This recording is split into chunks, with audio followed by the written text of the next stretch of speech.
إن الله وملائكته يصلون على النبي يا أيها الذين آمنوا صلوا عليه وسلموا تسليما اللهم صل على سيدنا ومولانا محمد معدل الجود والكرم وآله وبارك وسلم صلاة وسلام عليك يا سيدي يا رسول الله. حمد و صلاة کے بعد قرآن مجید فرقان حمید سے آیت درود تلاوت کرنے کا شرف حاصل کیا. عزیزان گرامی، گزشتہ جمعے آپ کے سامنے میں نے نکاح کے فضائل اور اللہ تبارک و تعالیٰ نے اس میں کتنی برکتیں رکھی اس کا بیان میں نے آپ کے سامنے کیا. انسان جب نکاح کی طرف بڑھتا ہے تو ظاہر سی بات ہے کہ زندگی میں ایک مرتبہ اس مبارک سنت کو ادا کرتا ہے تو یقیناً اس کے دل میں یہ خواہش ہوتی ہے کہ میں ایک نظر اپنی ہونے والی بیوی کو دیکھ لوں، ایک نظر جو ہے میں اس کے چہرے پر ضرور کروں تاکہ مجھے یہ اندازہ ہو جائے کہ جس کے ساتھ میں نے زندگی کو گزارنا ہے وہ مجھے پسند ہے یا نہیں ہے. تو یاد رکھیے گا کہ جہاں شریعت مطہرہ نے بڑی ہمارے لیے آسانیاں پیدا کی، ہماری پسند کا خیال رکھا، ہمیں جو ہے آسانیاں اور بہت ہی زیادہ برکتوں والی چیزیں ہمیں فراہم کی، وہاں پر ایک چیز اور اس کی رخصت احادیث میں یہ بھی دی گئی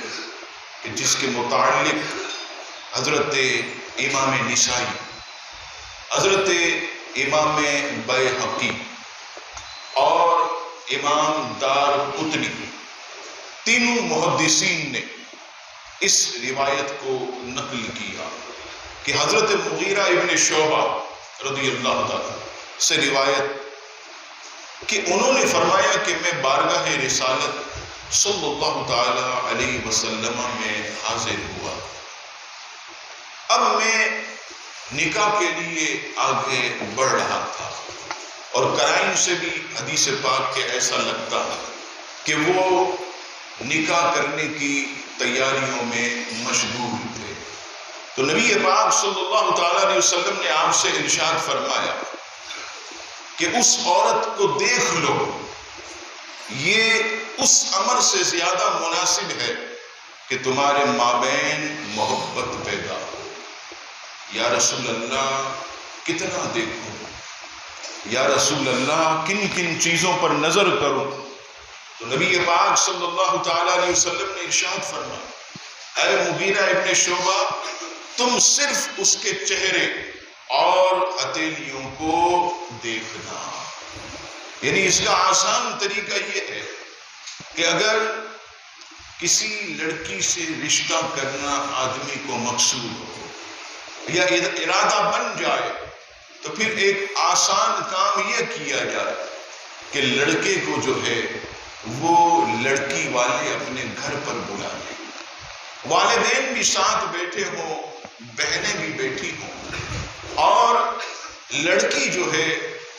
ٹرے ہاتھ میں لے کر شربت، چائے یا دیگر چیزیں لے کر ایسے جو ہے وہ لڑکے کے سامنے آئے،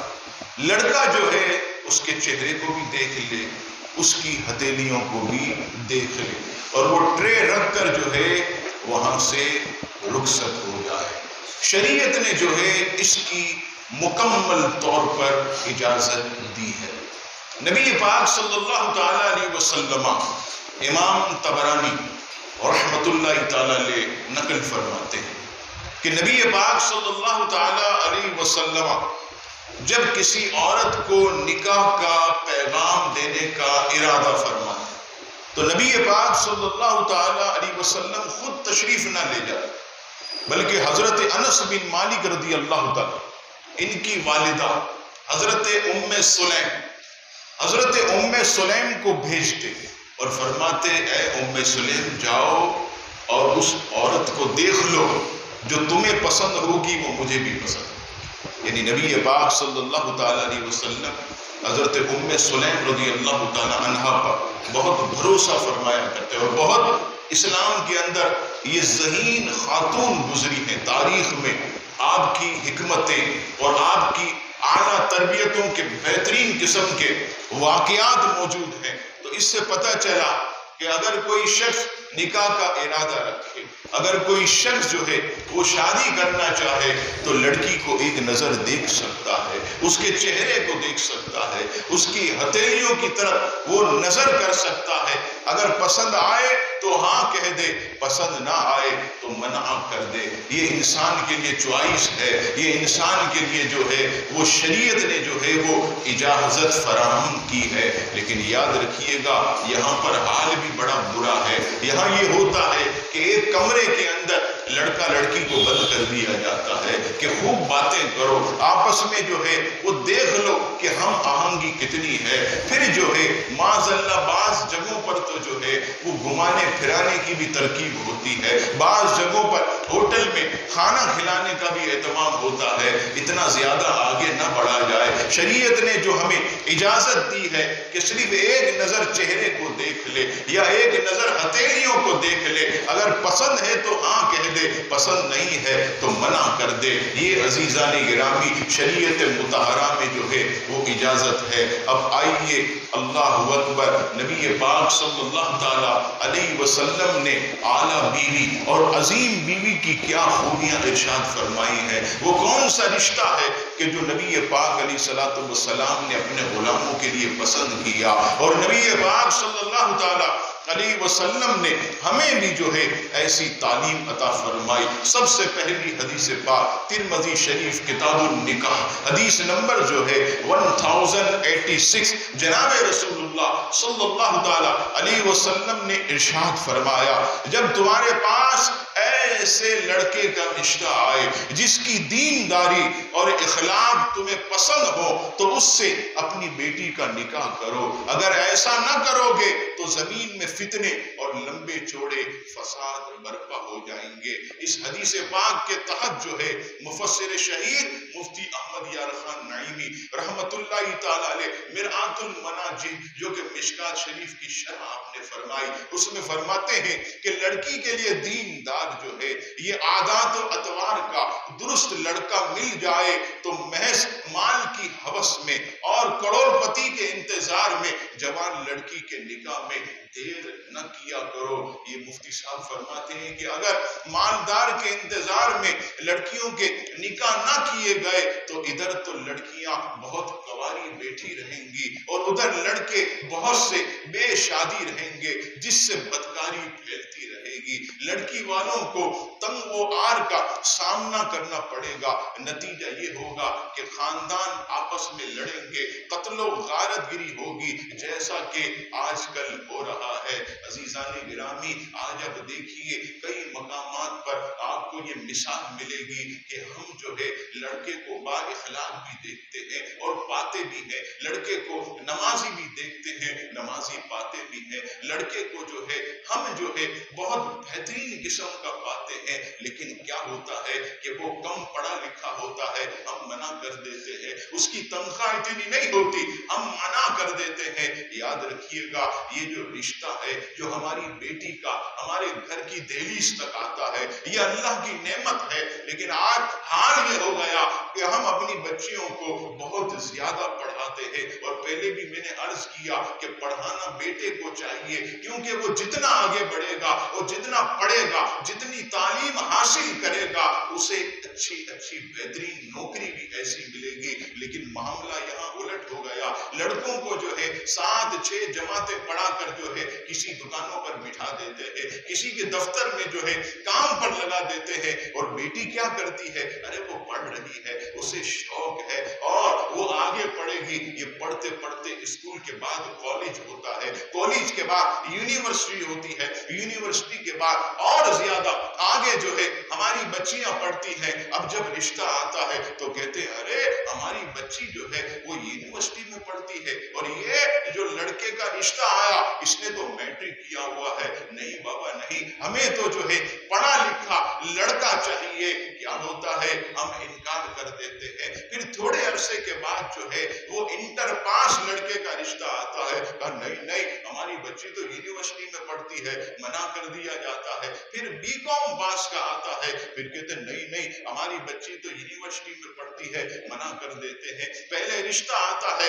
15,000 تنخواہ ہے, منع کر دیتے ہیں, نہیں اور زیادہ ہونا چاہیے. پھر 20,000 والا آتا ہے, ہم کہتے ہیں نہیں بھائی 20,000 میں کیا کھلائے گا ہماری بیٹی کو, ہم منع کر دیتے ہیں. پھر 25 اور 30,000 والا آتا ہے, کہتے ہیں نہیں نہیں اس میں کیا ہوگا, ہمیں تو 70,000 80,000 والا رشتہ چاہیے. عزیزان گرامی, یہ پھر جب اللہ کی نعمت کو ہم جب ٹھکراتے رہتے ہیں تو پھر کیا ہوتا ہے, یہ رحمت جو ہے یہ نعمت جو ہے یہ ہم سے منہ پھیر لیتی ہے, اور پھر جو ہے ہماری بچیوں کے رشتے آنا بند ہو جاتے ہیں, اور رفتہ رفتہ ہماری بچیوں کے بالوں کے اندر سفیدی آنا شروع ہو جاتی ہے. اور پھر جب بالوں میں سفیدی آتی ہے, لڑکی کی جسامت بڑھنا شروع ہو جاتی ہے, لڑکی کا قد جو ہے یہ بلند ہونے لگ جاتا ہے. اب رشتے جب لاک ہو جاتے ہیں, اب ہم کہتے ہیں امام صاحب کوئی لڑکا ہو, ارے بھلے میٹرک پاس بھی ہو, ذرا بھیج دینا ہماری بچی کے لیے. کوئی اچھا لڑکا ہو,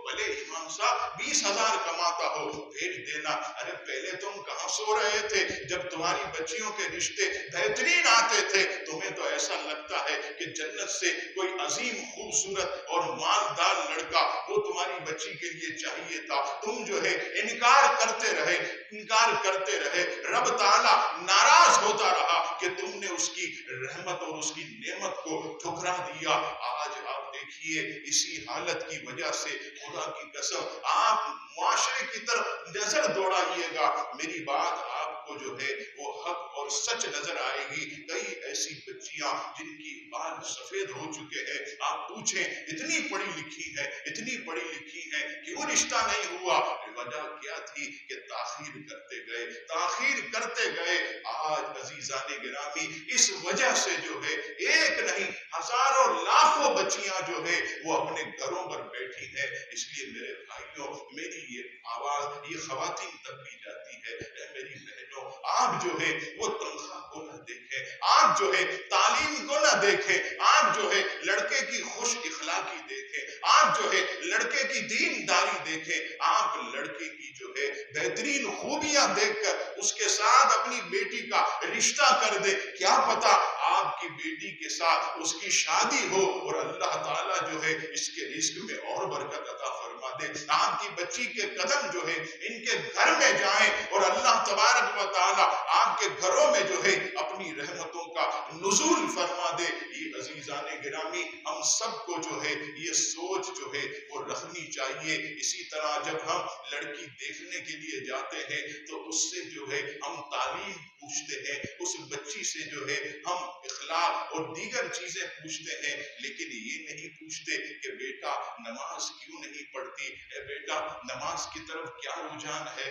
دینداری کی طرف کیا رجحان ہے, قرآن پاک کی تلاوت کرتی ہو یا نہیں. لیکن عزیزان گرامی یہاں سے بھی معاشرہ بہت پیچھے چلا گیا. صرف اور صرف تعلیم کو ہم ترجیح دیتے ہیں, مال و دولت کو ہم ترجیح دیتے ہیں, اچھے خاندان کو ترجیح دیتے ہیں, ہم حسب اور نسب کو جو ہے وہ ترجیح دیتے ہیں. دینداری بہت پیچھے چلی گئی. اور یہاں اس معاشرے کے اندر عزیزان گرامی آپ کو نبی پاک صلی اللہ تعالی علیہ وسلم کی ایک حدیث پاک سناؤ. نبی پاک علیہ السلام نے 4 جو ہے وہ باتیں ارشاد فرمائی, اور کتنی پیاری باتیں ارشاد فرمائی. نبی پاک صلی اللہ تعالی علیہ وسلم ارشاد فرماتے ہیں, بخاری شریف کتاب النکاح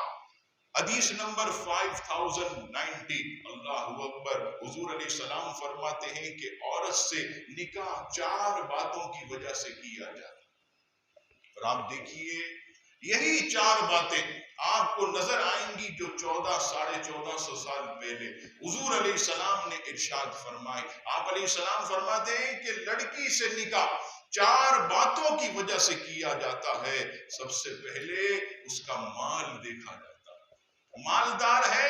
رشتہ کر دیا جاتا. دوسری چیز حسب اور نسب،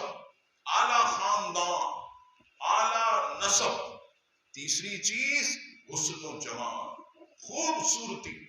اور فرمایا چوتھی چیز یہ دینداری. اور یہ بھی چوتھے نمبر پر نبی پاک علیہ السلام کیا فرماتے ہیں کہ تم خوبصورتی کو ترجیح مت دو، تم مال و دولت کو ترجیح مت دو، تم حسب اور نسب کو ترجیح مت دو. میرے غلاموں تم جو ہے وہ لڑکی کی دینداری کو ترجیح دو. اگر لڑکی نیک ہے، اگر لڑکی نمازوں کی پابند ہے، اگر لڑکی قرآن مجید کی تلاوت کرنے والی ہے، تو تم جو ہے سب سے پہلے اس کی یہ خوبی دینداری کو دیکھ کر جو ہے یہ تم اس کے ساتھ اپنے بیٹے کا نکاح کر دو. اور نبی پاک صلی اللہ تعالی علیہ وسلم اچھی بیوی کے متعلق کیا ارشاد فرماتے ہیں؟ ابن ماجہ شریف کی حدیث پاک، حدیث نمبر 1857، رسول اللہ صلی اللہ تعالی علیہ وسلم نے ارشاد فرمایا تقوی، خدا سے ڈرنے کے بعد مومن کے لیے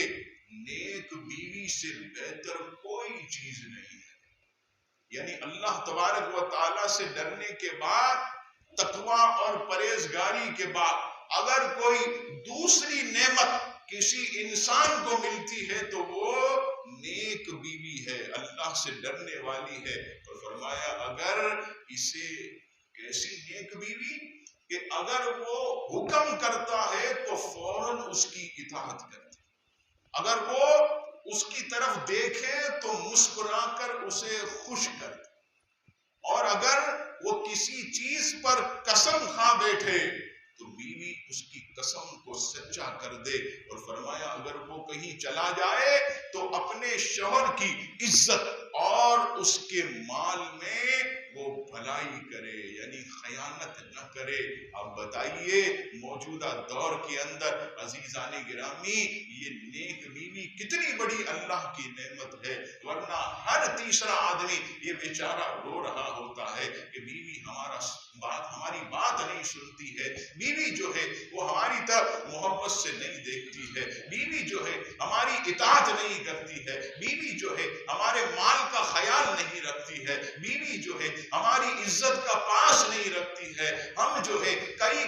مہینے تک پیٹ بھر کر کھلاتے ہیں، کبھی اونچ نیچ ہو جائے تو پورے خاندان میں شور برپا کر دیتی ہے کہ اس سے شادی کر کے تو میری قسمت ٹوٹی، اس نے جو ہے پیٹ بھر کر کبھی مجھے کھلایا ہی نہیں. حالانکہ صرف ایک دن جو ہے یہ اونچ نیچ ہوئی ہے اور سارے جو ہے وہ خدمت پر اس نے پانی پھیر دیا. اگر نیک بیوی ہوگی شکر گزاری کے ساتھ رہے گی، نیک بیوی ہوگی اچھے برتاؤ کے ساتھ رہے گی. عزیزان گرامی آج جب شوہر گھر سے نکلتا ہے، مہنگائی آپ کے سامنے ہے، خرچے آپ کے سامنے ہے، وسائل ہمارے پاس کم ہے، مسائل بہت زیادہ ہیں. آپ دیکھیے ہر آدمی پریشان ہے، مہنگائی کی چکی میں پسا جا رہا ہے. ایسے حالات کے اندر بیوی کو سپورٹ کرنا چاہیے اپنے شوہر کا، اس کے مال کی بھرپور طریقے سے حفاظت کرنی چاہیے. لیکن عالم یہ ہے کہ جب صبح شوہر کام پہ جاتا ہے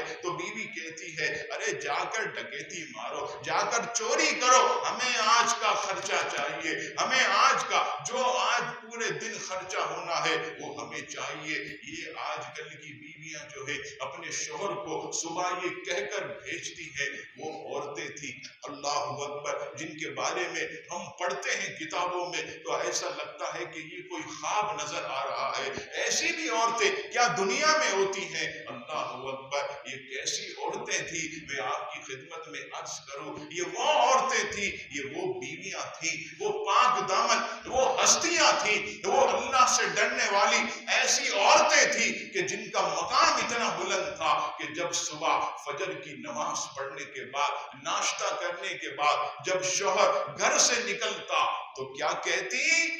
اے میرے شوہر میرے سرتاج جاؤ اور حلال رزق جو ہے وہ کما کر لاؤ. جاؤ اور حلال رزق جو ہے وہ کما کر لانا، اور سنو حرام مت کمانا، حرام مت کمانا، کیونکہ ہم بھوک کی تکلیف تو برداشت کر سکتی ہیں لیکن حرام کھا کر جہنم کی آگ برداشت نہیں کر سکتی۔ یہ وہ عورتیں یہ جو اپنے شوہر کو صبح یہ کہہ کر بیچتی تھی کہ حلال لانا، چند ہی لقمے لاؤ لیکن حلال کے ہونے چاہیے، خالی ہاتھ آنا لیکن حرام مت لانا، لیکن آج عورت یہ کہتی ہے ارے ہماری بلا سے ڈکیتی مار چوری کر کسی کی گردن دبا، ہمیں تو پیسہ چاہیے، ہمیں تو ایئر کنڈیشن کا بل بھرنا ہے، یہ جو ہے وہ کمپاؤنڈ کے اندر مینٹیننس دینا ہے، یہ چیز دینی ہے، وہ دینی ہے، یہ کر وہ کر یہ کر۔ اب بیچارہ وہ تو ٹینشن میں ہوتا ہے۔ میرے پاس ایسے بھی لوگ ہیں، آپ کو حیرت ہوگی، دن میں 4 ڈیوٹیاں کرتے ہیں، اس کا حال ایسا ہوتا ہے رات کو جب وہ گھر جاتا ہے اسے اپنا ہوش نہیں ہوتا، وہ بیچارہ ایسے بستر پر گرا، کون کیا ہے کچھ پتہ نہیں ہے۔ بتائیے 4 ڈیوٹیاں کرنے والا کیا آدمی تھکن میں مبتلا نہیں ہوگا؟ کیا وہ شخص جو ہے چکنا چور جو ہے وہ تھکن سے نہیں ہوگا؟ ضرور ہوگا۔ لیکن آج ہماری عورتیں جو ہیں وہ اپنے شوہر کا عزیزان گرامی خیال نہیں رکھتی۔ اب آئیے نبی پاک علیہ السلام نے جہاں اچھی بیوی کی علامتیں بتائیں، وہاں پر آپ علیہ السلام نے اسے دونوں جہاں کی بھلائی بھی فرمائی۔ اور طبرانی معجم کبیر کی حدیث پاک، حدیث نمبر 11275، حضور علیہ السلام فرماتے ہیں کہ جسے 4 چیزیں مل گئی، فرمایا سمجھ لو کہ اسے دونوں جہاں کی بھلائیاں مل گئی، دنیا و آخرت کی بھلائیاں اسے مل گئی۔ کون سی؟ فرمایا سب سے پہلی چیز ذکر والی زبان، ہر وقت اللہ کا ذکر کرتا، اسے یاد کرتا۔ فرمایا جسے ذکر والی زبان مل گئی اسے بھی دونوں جہاں کی بھلائیاں مل گئی۔ دوسری چیز شکر والا دل، کوئی تنگی ہو، پریشانی ہو، کام کاج نہ ہو، حالات اونچ نیچ کرتے ہو، ہر وقت یہ کہتا الحمدللہ رب العالمین، الحمدللہ رب العالمین علی کل حال، ہر حال میں اے میرے کریم پروردگار تیرا شکر ہے، تیرا کرم ہے۔ فرمایا جسے ذکر شکر والا دل مل گیا اسے بھی دونوں جہاں کی بھلائی مل گئی۔ اور فرمایا تیسری چیز جسے مصیبت پر صبر کرنے والا بدن مل گیا، شوگر ہے، بلڈ پریشر ہے، جوڑوں میں درد ہے، کمر میں تکلیف ہے، پیٹ میں درد رہتا ہے، بیچارے کے معدہ خراب رہتا ہے، دانتوں میں تکلیف، لیکن کیا ہے الحمدللہ الحمدللہ صبر کرتا ہے، شکر کرتا۔ فرمایا جسے مصیبت پر صبر کرنے والا بدن مل گیا، فرمایا اسے بھی دونوں جہاں کی بھلائیاں مل گئی۔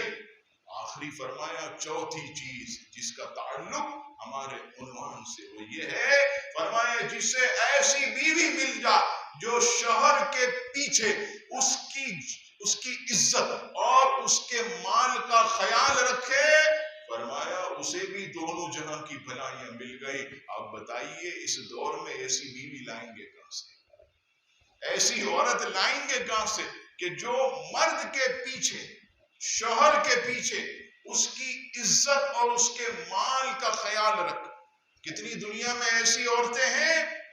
جو شوہر کو یہ کہتی ہوں گی اتنا خرچہ مت کیا کیجئے، آپ بچت کریں، اس سے ہمارے گھر کے اندر جو ہے وہ نظام صحیح چلتا رہے گا۔ شوہر پوچھے کپڑا سلوانا ہے، سوٹ سلوا لو، بقرعید آ رہی ہے، ابھی نہیں اتنی مہنگائی ہے، آپ پریشان نہیں ہو، عید الفطر میں جو پہنا تھا وہی عید الاضحیٰ میں پہن لیں گے، آپ دیکھیے اتنی مہنگائی ہے، ہمارے بچے کچھ اچھا کھانا کھا لیں گے، چھوڑیے اس کو۔ آپ بتائیے ایسی بیوی جو ہے وہ لا کر کہاں دیں گے؟ میں شادی کے موقع پر مثالیں دیتا ہوں آپ کو، لوگ جو ہے وہ کہتے ہیں تم سچ کہتے ہو۔ آپ دیکھیے اگر کسی کے یہاں شادی ہو جائے، مثال کے طور پر آپ کے سالے کی شادی ہے، ارے پھر تو آپ کا سارا جیب خالی اور ایڈوانس تنخواہ اٹھانی پڑے، ہر ایونٹ میں آپ کے لیے الگ سوٹ، مہندی کے لیے الگ سوٹ، اچھا مہندی والا تم جو ہے وہ دوسرے محفل میلاد میں پہن لے، ارے نہیں وہ مہندی میں سب عورتوں نے دیکھ لیا ہے، اب وہ نہیں چلے گا۔ اچھا بھائی میلاد میں الگ سوٹ، پھر آ گئے بھائی شادی ہے نکاح، ارے وہ مہندی والا پہن لینا پرانا، اگر نہیں ارے سب عورتوں نے دیکھا اب الگ ہونا چاہیے، تیسرا سوٹ، پھر ولیمہ آتا، پھر چوتھا سوٹ، پھر 17 نے 18 نے پتہ نہیں کیا کیا، یہ ہندوؤں کی رسمیں نکال کر اب بیچارہ شوہر جو ہے وہ سر پہ ہاتھ رکھ کر بیٹھا ہوتا ہے کہ آئندہ مہینے گزارا ہوگا کیسے، سیٹھ صاحب سے تو میں نے 15,000 ایکسٹرا اٹھا لی، اب کیسے ہوگا؟ اب بتائیے کہاں ایسی بیویاں ملے، الا ماشاء اللہ اس زمانے میں ہیں بھی، لیکن خدا کی قسم میں صرف اتنا کہوں گا اس جو ہے ہمارے پیغام کے ذریعے کہ یہ الحمدللہ ہماری بہن بیٹیاں بھی سنتی ہیں، خدا را اپنے شوہر کی عزت اور اس کے مال کا لحاظ کیجئے، خیال کیجئے، تاکہ جو ہے آپ کے گھر کے اندر کبھی خدا نہ خواستہ کوئی پریشانی ہو تو یہی پیسہ آڑے وقت میں جو آپ نے بچایا ہوا ہے، جو آپ نے فضول خرچ نہیں کیا، وہ آپ کو جو ہے وہ کام آتا رہے گا۔ تو عزیزان گرامی یہ نیک بیویوں کی میں نے خوبیاں آپ کے سامنے عرض کی، اور یہ موضوع جو ہے مزید ہم نے جو ہے اسے آگے کی طرف بڑھانا ہے کہ لڑکی کیسی ہونی چاہیے، اس کے اندر اور کون کون سی خوبیاں ہونی چاہیے جو اللہ کے رسول نے ہمیں بتائی ہیں، لیکن آپ جانتے ہیں کہ وقت ہمارا